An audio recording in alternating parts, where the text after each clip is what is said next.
Welcome to Concussion Fix Minisodes. These bite-sized clips are taken directly from our full podcast episodes to give you direct answers to your specific questions about persistent concussion symptoms and recovery. Short, clear, and packed with value. Now remember that these clips are not medical advice and you should always speak with your healthcare provider before attempting anything you hear on this channel. Let's go.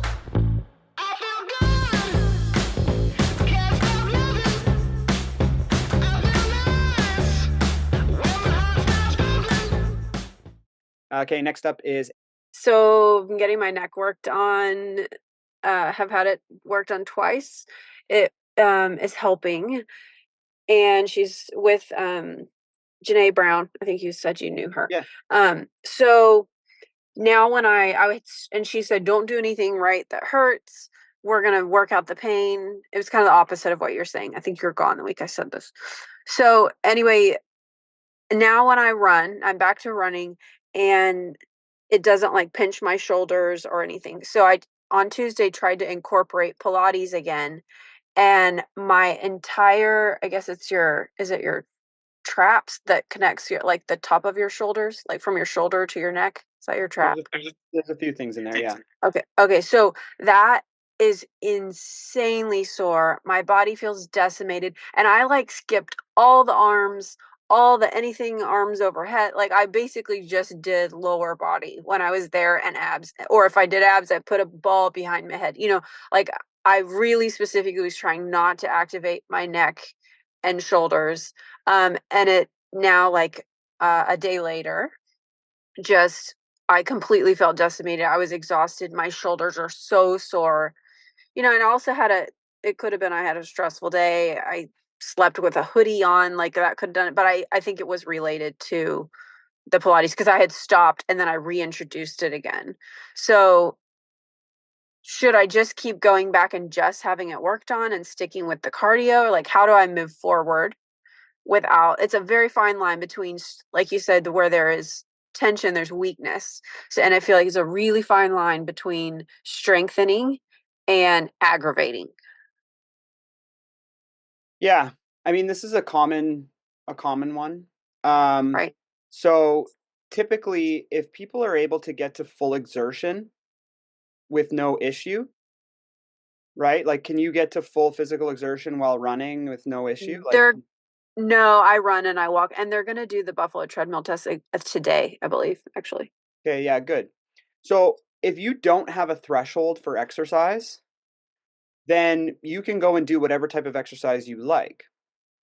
If you do have a threshold for exercise, then we recommend sticking with cardio. But I guess I want to do the strength training and then why, I guess don't get stuck on the why, but like, why is this? I barely even used my arms or whatever. And I feel like my entire shoulders and neck are like completely stiffened up, Yeah, that's sore. That's delayed onset muscle soreness, right? I did a leg workout yesterday. My butt hurts. But I didn't even really use them. Well, I mean, I guess I did. You obviously did. Right? And but that's to fine. Such a minimal degree. Like the rest of my body, I worked out and like it's not really sore. Like my abs are barely sore, my glutes are barely sore. But the part that I barely even used is like, oh my gosh, I feel like it seems so extreme to like the level of nothing that I did. Yeah, I mean, muscle soreness happens more when the muscles you're using haven't been used in a while. Right? So if you've been purposely avoiding any type of shoulder or upper body work, the minute you do anything, it's going to cause soreness and stiffness. That is fine. That is a normal physiologic response to exercise. But where it becomes a bit of a confusing picture and what we're trying to get people to figure out is isolating variables, right? So if you have like an autonomic threshold, meaning that when you exercise, you get increased symptoms. It was just the heart rate's okay. When I increase my heart rate, I feel better and I stay better. I did isolate those. It's the muscle working out that's causing. Now you're into that side of things. So if the autonomic is fine, meaning that you don't have a threshold when you exercise, you don't get increased symptoms when you just do general cardio, Then you can go and do whatever exercise you like, whether it be Pilates or whatnot. Now, you're going to have muscle soreness after exercise. That's okay, right? Because if your response is to, well, when I exercise, I get sore, so therefore I'm not going to exercise. You're going to get weaker and weaker and weaker and weaker and weaker, and it's going to get worse and worse and worse and worse. So at some point, you have to start. And yes, you're going to be sore. Is that a concussion problem? No, that's just muscle soreness. She was kinda saying the opposite of what you were saying, though, like, "Oh, if it hurts, don't do it," and you say, "If it hurts, do it." No, But that's sh not what I'm saying. or I mean, What she's saying is that if it hurts in the moment, don't do it. So as you're doing Pilates, if you notice that, like, if I'm doing overhead shoulder press and my shoulder's pinching, then I know that there's something going on with my shoulder and I'm potentially aggravating and injuring something. So I should figure out what that is and I should rehab that first before I go back and doing shoulder press. What you're conflating with that is you're sore the day after. That's just delayed onset muscle soreness. It's called DOMS. That's a normal physiologic response to exercise. That doesn't mean that something's wrong. That's just your muscle's response to, because when you exercise, you tear muscle fibers, you get an inflammatory response, and then that takes a few days to clear. But then the next time you do it, that response will be less. And the next time you do it, it'll be even less. And as you build up strength and endurance in those muscles, the delayed onset muscle soreness will become less and less and less. But at some point, you have to start, right? So it's not that if it hurts, don't do it, because that's still true. If while you're doing it, you're noticing that, oh, that if I turn my head 45 degrees and it pinches, I don't want to keep turning my head 45 degrees and pinch, pinch, pinch, pinch, pinch, because I'm just aggravating something that's obviously acutely there, right? But if you just do exercise and you're sore the next day or the day after, right? Like generally it's the next day is, it hurts. The 2 days later is when it really flares. And then 3 days later it's starting to get better. And then 4 days later, generally it's kind of dissipated by then. So that's typical for just exercise. I guess I was just confused because that was literally the area that I skipped. Like, the shoulders and the neck were the area that I didn't do those. You obviously did something to work those. Right. Um, Must've. so that's fine. If you're getting neck work that's helping, just keep getting the neck work, but keep doing whatever exercise that you enjoy doing. Yeah, you can just sort of like assess from that, perception aspect too, right? If I get soreness in the area that I perceive to be injured, right, following concussion, I'm more likely to create tension there because I'm going to hold and grip more.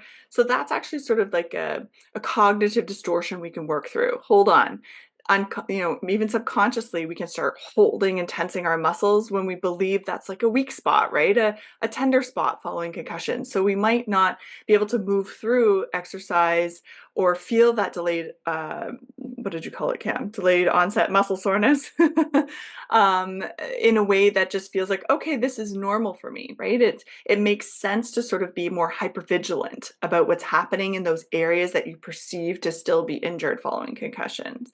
So taking a look at that from that perspective, right? Can you allow yourself to or remind yourself that you're safe, right? Okay, hold on. The injury's already resolved itself. I've done the necessary testing to make sure that it is safe to exercise. So I can go forward, doing the things that I'm doing and validate that it's okay to have this muscle soreness. The more we're worried about it and the more we internalize that something might be wrong again, we're likely to just completely tense up. We become hypervigilant, anxiety can set in, and now we're actually just creating an additional problem. So really stating for yourself, okay, I've already had this all checked out. Cam's been able to provide you this evidence on what type of muscle soreness is okay. So bringing that in next time you exercise and say, okay, is this delayed onset muscle soreness? If yes, okay, then I just roll with it. I try to relax things, maybe use a little bit of a heat pad if it's really sore, but reminding yourself that that doesn't mean it's a re-injury. We don't need to become hypervigilant about that area because of the past experiences. Now, that being said, sometimes there is a trauma response following concussion that we instantly go into that hypervigilant state anytime we have a sensation in usually it's the head, neck, and shoulder region. And bringing awareness to that is that first step of recognizing what we might be doing, right? We're trying to protect ourselves, even though we don't need to protect ourselves anymore in that area. Of course, we're not going to go and do things that might really re-injure ourselves, but something like a light Pilates class should typically be safe. Of course, we can't give, medical advice, and as long as you've done these tests that will help identify whether there's still an injury there, then working on that perception piece. Am I perceiving that I'm going to re-injure myself? Am I tensing and becoming hypervigilant? Is there anxiety there? These things are all really important too, and likely to create more muscle soreness following exercise. I guess it's less about like, "Oh, my neck and shoulders are actually sore." It's just that my whole body feels decimated. It feels like I was so completely exhausted. Like, I woke up the next morning and didn't think anything was gonna be happening, and then I was like, "Oh my gosh, I can't even get." Like, I just felt so exhausted. My body just felt so exhausted, not just like, "Oh, my shoulder hurts." Like, "Oh, it's sore." It wasn't isolated to my shoulder. It's that my whole body just felt so run down. Yeah, perhaps it was just too much, right? Maybe we need to scale Right, back a little bit. Yeah, right, or you just haven't done it in a while. Yeah. Right? Like right. here's another example, right? Like normally I go to the gym Monday, Wednesday, Friday. I try to go for a run Tuesdays.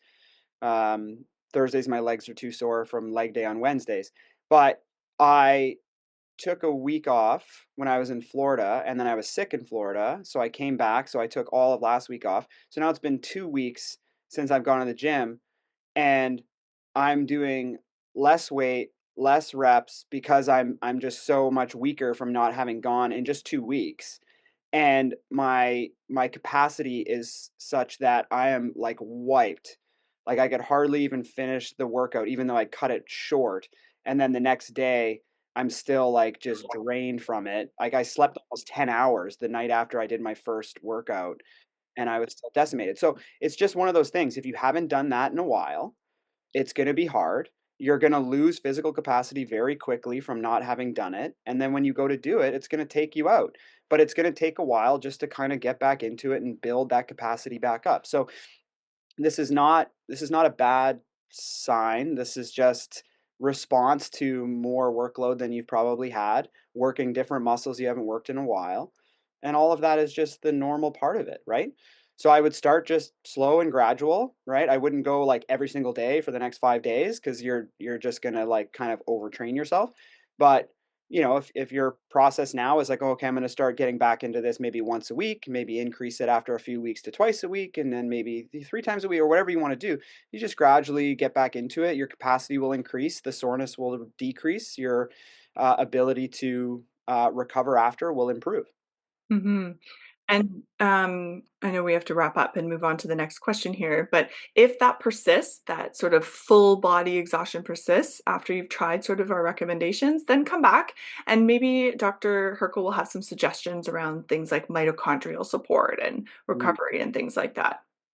Okay, yep. thanks. Thanks for listening to this Concussion Fix Minisode. If you want to learn more about the causes of persistent concussion symptoms and how to fix them, join one of our upcoming free 90-minute patient webinars. Details and sign-up links are in the description. You'll see that with the right approach, recovery is possible. See you there.